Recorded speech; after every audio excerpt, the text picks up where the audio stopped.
আজকের দিনটা ছিল হচ্ছে ৮ই এপ্রিল, আজকে মঙ্গলবার, এখন সন্ধ্যে ৭টার মতন বাজছে। এসেছিলাম বাড়ি, আর মায়ের শরীরটা আজকে একটুখানি খারাপ ছিল। সামনেই যেহেতু কাশ্মীর যাওয়া, ওই জন্য একটু চিন্তিতও ছিল। তবে ডক্টর ওষুধ দিয়েছে, খেলে আশা করা যায় যে ঠিক হয়ে যাবে তাড়াতাড়ি।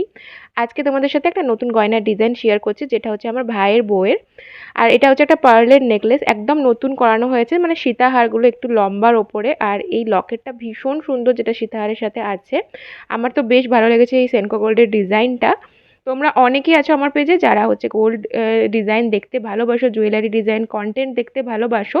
তো তাদের জন্য এগুলো বানানো, বিশেষ করে আমি নিজেও ভীষণ দেখতে বা ভিডিও করতে বা গয়না কিনতে, অন্যের গয়না দেখতেও বেশ ভালোবাসি। অন্য ওরকম কন্টেন্টও আমি প্রচুর দেখি।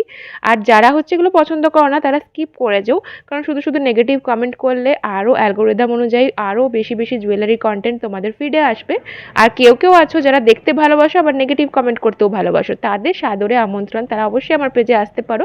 কারণ এর পরেও অনেক নতুন নতুন গয়নার ডিজাইন তোমাদের সাথে তো আমি শেয়ার করবোই। তারপরে আমার একটা চুড়িদার ছিল, যেটা বেনারস থেকে মারা এনে দিয়েছিল, সেই পিসটা ছিল আর কি, সেটা বানাতে দিয়ে এসে তারপর দিদার বাড়িতে একটু এসে বসেছিলাম। তো এখানে একটা ট্রেন গাড়ি কিনেছে, আর দিদার বাড়ি গেলে দিদা কিছু না খেয়ে কিছুতেই ছাড়বে না, তাই একটা অমলেট খেয়ে 8:30টার মধ্যেই বাড়ি চলে এসেছিলাম। আজকে রাত্রেবেলায় হচ্ছে সকালের আলু দিয়ে মাটনের পাতলা ঝোল ছিল, আর এক কাকিমা সন্ধেবেলায় এসেছিলো আমাদের বাড়ি, সেখানে হচ্ছে তার গাছের একদম আম আমাদেরকে দিয়ে গিয়েছে।